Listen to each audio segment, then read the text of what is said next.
अब हामी सिधै पीडित पक्षसँग जान्छौँ।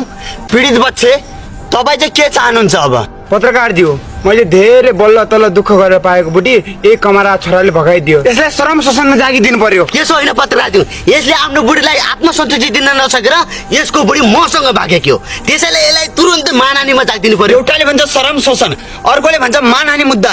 तिमी दुई राणीका सरकारमा सिधै चेलीबेटी बेचबिखनमा जाग्थ्यौ? होइन पत्रकार दियो, मेरो बुढी उसँग भागी भन्दैमा चेलीबेटी बेचबिखन भन्न त मिलेन नि यार।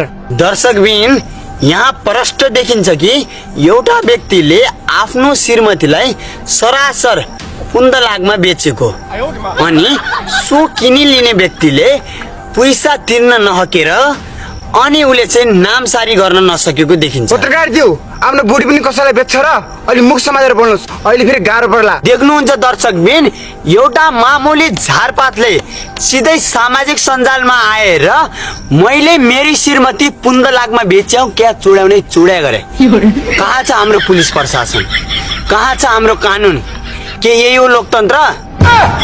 पत्रकार त्यो मुख समालेर बोल्नु न यार, के बोलेको यार? न त उसले आफ्नो बुढी मलाई बेचेको छ, न त मैले नै उसको बुढी किनेको छु। तपाईँ फसाउने कुरा नगर्नु न यार। दर्शकबिन, तपाईँले आफ्नै कानले सुन्नुभयो होइन? उहाँ भन्दै हुनुहुन्छ कि हो मैले 15 लाखमा किनिया हुँ क्या चुडाउने चुडा। अनि उहाँ भन्नुहुन्छ कि